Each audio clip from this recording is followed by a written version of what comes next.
And it's time for the December wrap-up.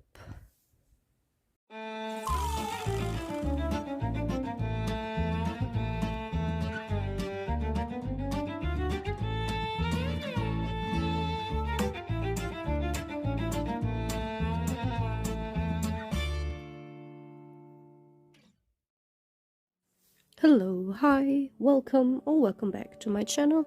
My name's Leah, and today we will finally talk about the last wrap-up for 2023, just to get rid of all the stuff that I wanted to catch up on from the last year. So I've read 6 books in the month of December, and I've already talked about 4 of those books in my reading vlog for Christmas and also winter. So I will try to keep the reviews brief, but for the other months I know that I've still talked about all the books in detail, even if I talked about them before, so I'm not making any promises. And yeah, I can't show you 2 books. As you can see, there are only 4 books stacked right here.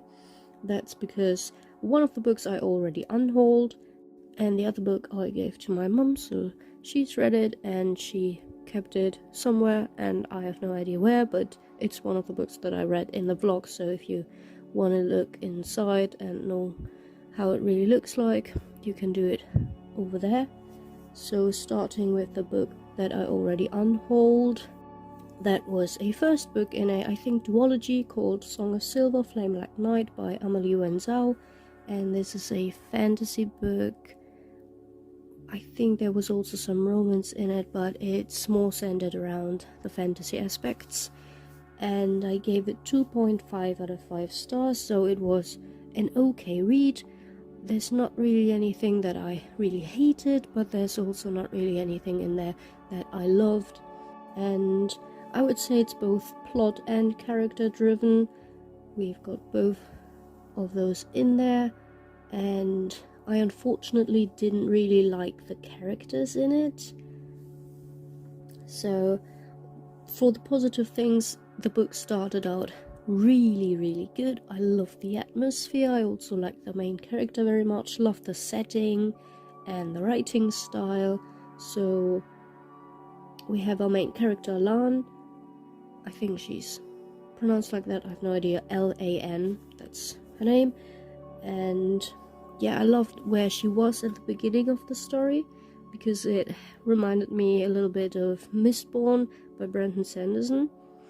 And this book also has just a very unique mythology twist that I liked in the beginning. It was kind of surprising, well written, well executed, but at some point the main character isn't at the same place. She is fleeing that place because well, she was like working in that tavern kind of, and I think she was dancing in there, and people who come and visit to see the performance can also request to see one of those girls in private, to do other things that you might imagine.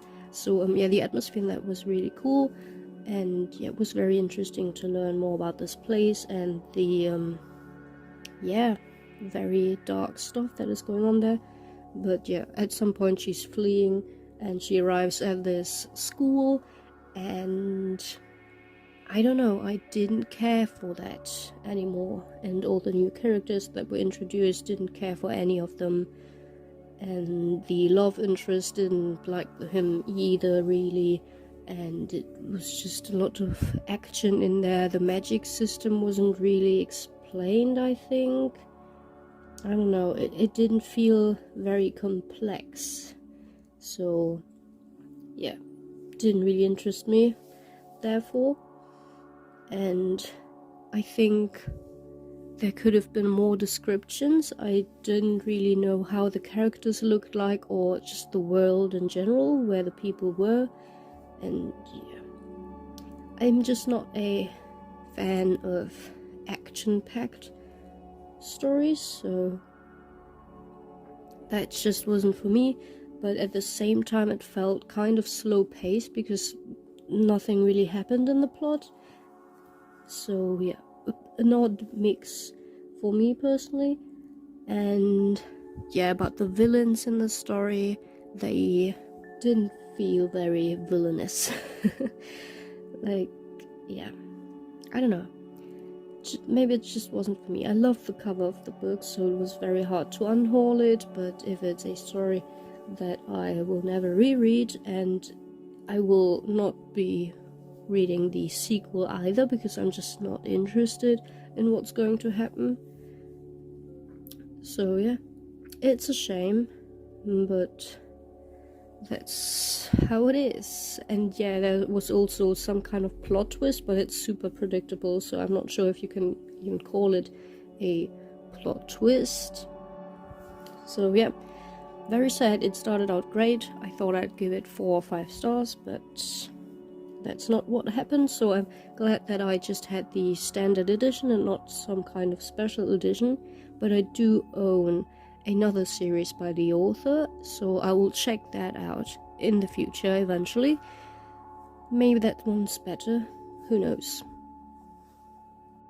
And then the next book is a German book.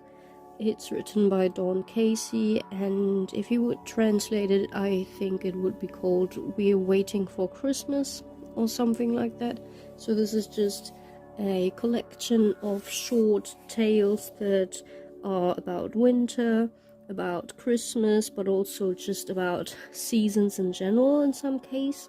And the cool thing about it is that every single story is from a different country, and at the beginning of every story you learn which country the story is from, and also why it's important to that culture. So that was really nice. I loved that little detail. And then we also have a lot of illustrations in there, because it is probably written for a younger audience. These stories seem to be abridged, but I'm not sure if they are. They just seem very short.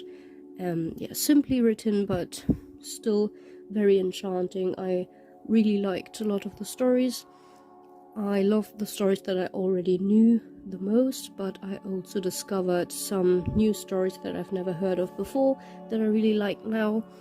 And yeah, in general, they are very fairy tale-esque, of course. And since they are all connected to Christmas, New Year's Eve, winter season, or even seasons in general, they feel quite different from each other, so you never get bored. I read the whole collection in one day, I think, so I didn't get bored because they are quite different from each other. And I think there's also a shift in target audience from all of these stories, so some of them read like they are for very young readers, and others for every kind of audience. But what almost all of these stories are connected by are the themes. So we've got themes around friendship in almost every story, companionship, about family, and also nature a lot, and just joy and life in general. So that was really good representation in there. And there's probably one story in there that you've never heard of before. Yeah, we've got some classics in there that probably everyone knows, like the Nutcracker and the Snow Queen. And these are still my favorites in here, but yeah, as I've said, there's also a lot of new stuff in here. I gave the whole collection in total 3.5 out of 5 stars, which is a normal rating for a collection, just because it's very hard to have a high rating for a short story collection if the stories in there are very different from each other. So there are stories in there that I didn't really like, but also stories that I loved, and that's how you come to this kind of rating at the end. So we've got the White Bear King in here, which I loved, and it was a story that was new to me. Then we've got Tanuki's Gold, which is also a very cute story. The Mitten, which was okay. The Cloak for the Moon, which is also okay. The Nutcracker, loved it. The Poinsettia was okay. Wee Robin Redbreast, didn't like that. The Little Black Cat, which I really loved, but I mean, I have a little black cat myself, so I might be biased in that regard. Then the Snow Maiden, which was okay. The Silver Pine Cones, which was from Germany, I think, which I've never heard of before, which was only okay. The Apple Tree Man, didn't really like that one. Sister and Brother, loved that one. The Mother of the Sea was also quite good. The Snow Queen, loved it. Rabbit's Gift was okay. The Children and the Sun I didn't really like because it was like a summer story and yeah, didn't really fit in with the others, but it was interesting.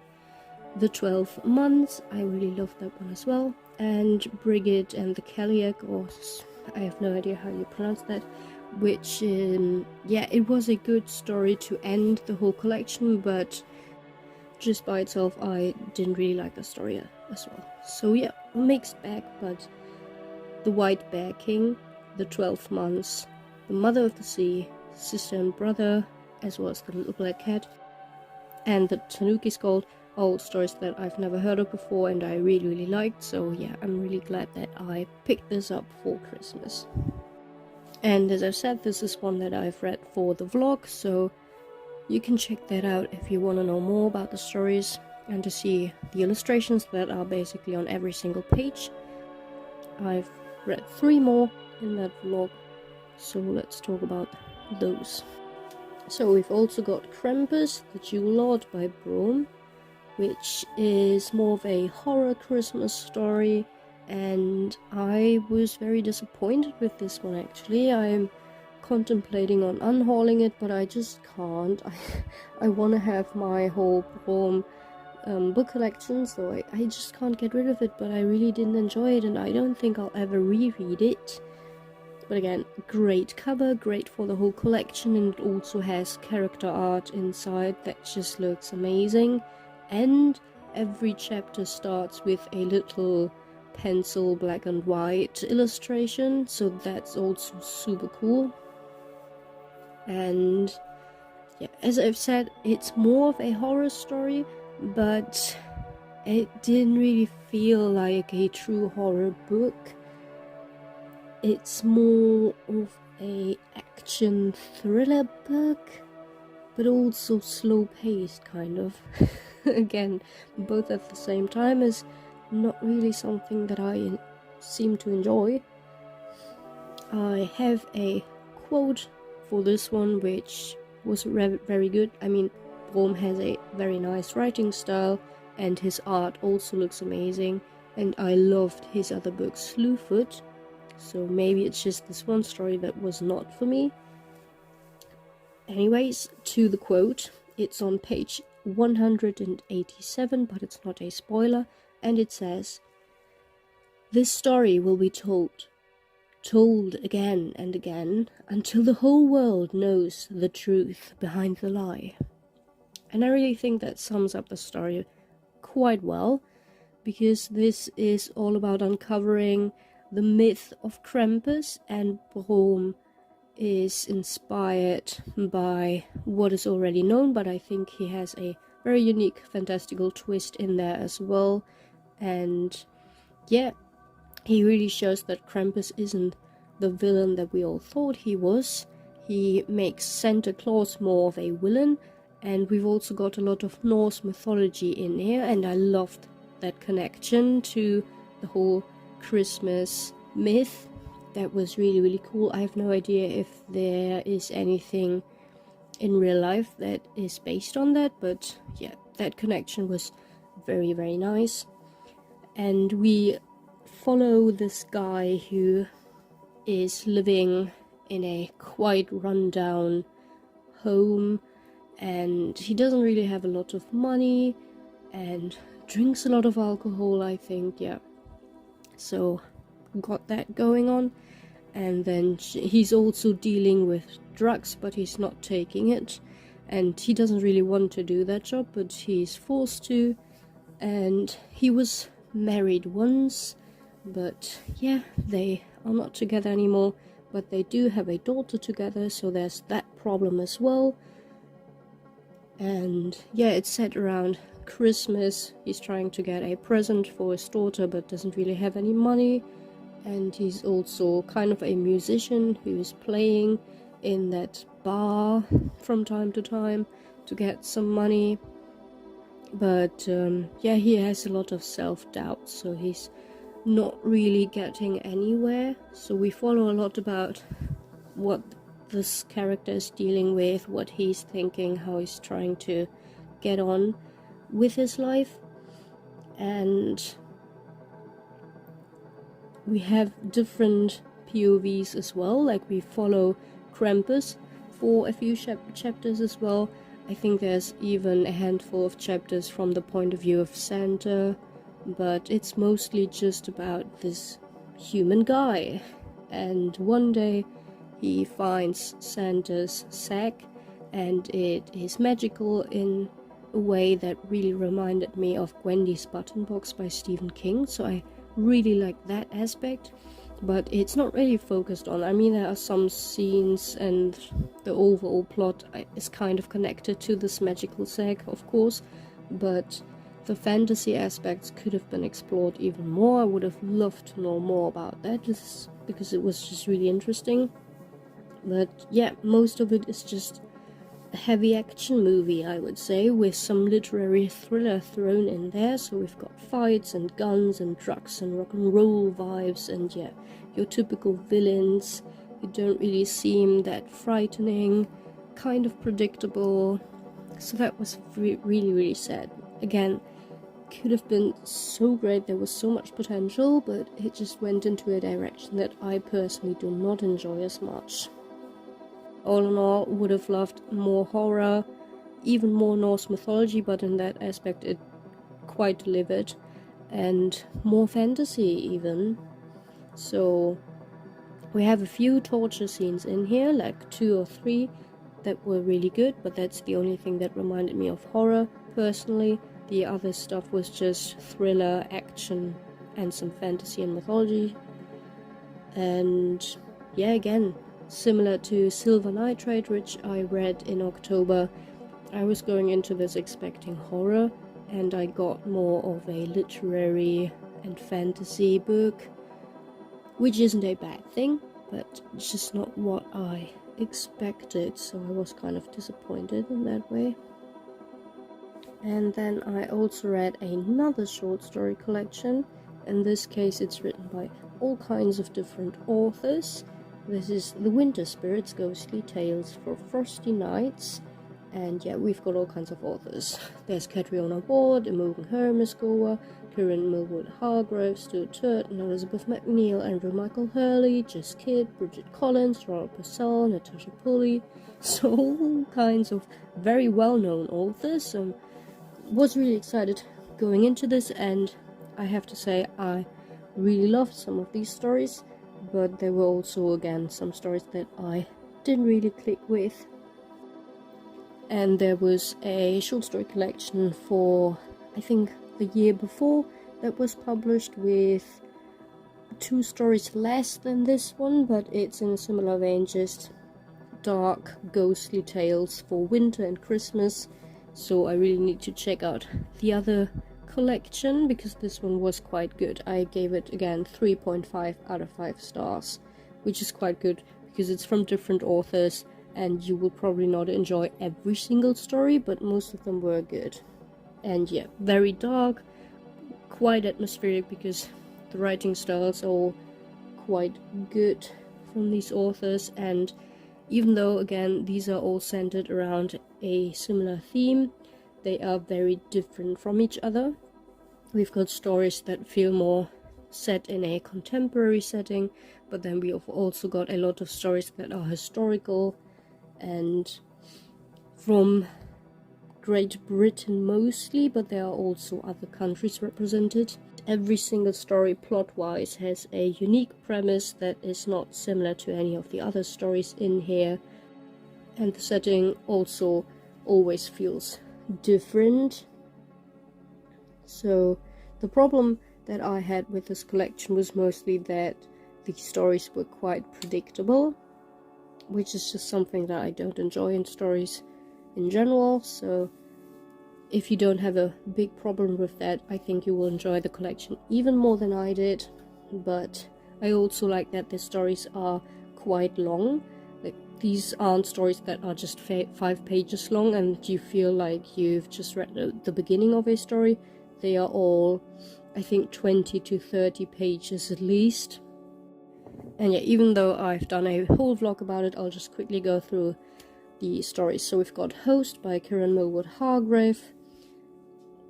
I really liked that one. It was very classic ghost story, but nicely done.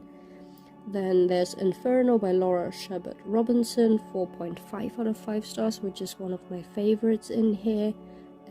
Maybe because it was about art, and also Dante's Inferno, which is just something that I think is very interesting.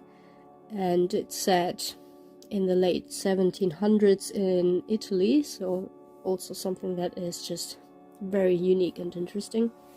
Then we have Andrew Michael Hurley with The Old Play, which I gave 3 stars, and it's about this annual stage performance that is different from every other year. Love the premise, but way too predictable.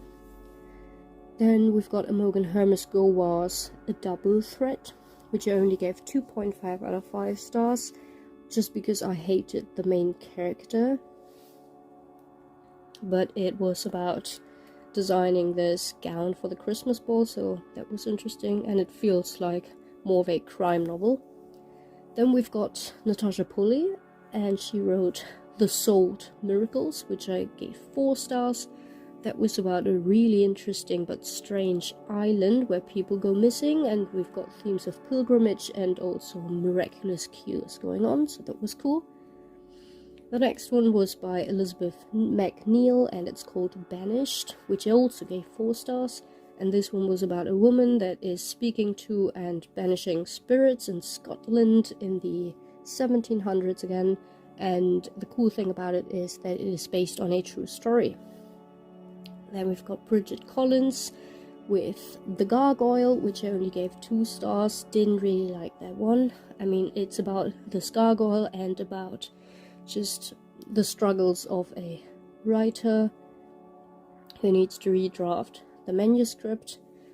Then we've got my favorite, which was written by Stuart Turton, and it's called The Master of the House. Gave it 5 out of 5 stars, and this is a story in the early 1900s, and it's about a son and a father, and the son has gone missing inside the house where they live. And we now follow the father who's trying to search for him, all while the building is transforming with each new room that he enters. That's all I'm going to say about that without spoiling it. I just love premises like that, and it was really, really cool. So yeah, never read anything by Stuart Turton before, but I do own some books, so I'm really excited for them now. The next one was by Jess Kidd, and it's Ada Lark, which I only gave 2 stars, and this one's about an orphan girl that is working for this medium, and yeah, it's historical again, and I didn't really understand the ending of the story, so yeah, maybe I just wasn't smart enough for that one. The next one is Jenkin by Catriona Ward, which I gave 3 stars, and this one was very interesting, but it was too contemporary literary again. So this is set in the late 20th century, and it's about 2 sisters that have to move to a new place because the parents have deceased, and it's all about this imaginary friend that one of the sisters sees, and yeah, it's not a very nice imaginary friend, and it only shows up when our main character says a lie. So that was interesting, but didn't go anywhere where I thought that it was exciting. Then we've got Widow's Walk by Susan Stokes Chapman, which I also gave 3 stars, and it's about a widow in some kind of historical setting. Some of these stories don't say exactly when they are set, but it's quite obvious that they have to be historical in some way. And yeah, this widow makes fans. So yeah, working on a special commission right now for some kind of ball, I think again. And yeah, I can't really say anything other than that, but it was cool, but could have been more interesting, but the atmosphere was nice. And the last story was Carol of the Bells and Chains by Laura Purcell, which I gave 3.5 out of 5 stars. And this again is about the myth of Krampus. It's also set in some kind of historical setting about a governess who is staying at the family's house that she works over Christmas instead of going home. So yeah, she takes care of the children for that time, and then stuff is happening. I really liked the ending in that because it leaves open whether there's something supernatural going on or not. So loved that very much. But yeah, that's the whole collection. I do recommend it because there is a lot of different stuff in there. Probably something that you will enjoy. Even if it's just 2 stories that you love, it's worth it in my opinion. And the last book that I read for the vlog is Hiddensee, A Tale of the Once and Future Nutcracker by Gregory Maguire, which is, as you could tell, a retelling of the Nutcracker, but it's more of a reimagining, I would say, because the actual retelling just takes place in the last few chapters of the story, and everything else just talks about Drosselmeyer, who made the Nutcracker, who, just from his childhood onto his later adult life experiences life with all of its good and bad sides, and he travels a lot, and it's just interesting to see how he became the toy maker and what his life is just about, because in the original tale, the Nutcracker, we don't really learn anything about him. So it's just a very interesting aspect. It mostly reads just like a historical novel with a tiny fantastical mythology twist in there. It's Greek mythology, that's what I can tell you, but that's about everything. Maybe I can drop some names. We've got Athena in here, who is compared to the fairy godmother. Love that comparison. And then we also got Pan in here. So that's the fantasy aspect for you. And everything else is mostly just an atmospheric and character-driven historical fiction, which I very much loved. And it's also very slow-paced. Doesn't really have a lot of plot in there, but it was written very well. I also enjoyed Gregory Maguire's other book, After Alice, which is all about Alice in Wonderland. So yeah, maybe I'm just really a fan of Maguire's writing. I also have his book about Snow White, which is set in the Italian Renaissance, about the Borgia family. This is going to be really interesting as well, I think. I'm super excited about that one. So, Hiddensee is set in Germany, mostly in Bavaria. So that was also very interesting, something that you don't usually see in books.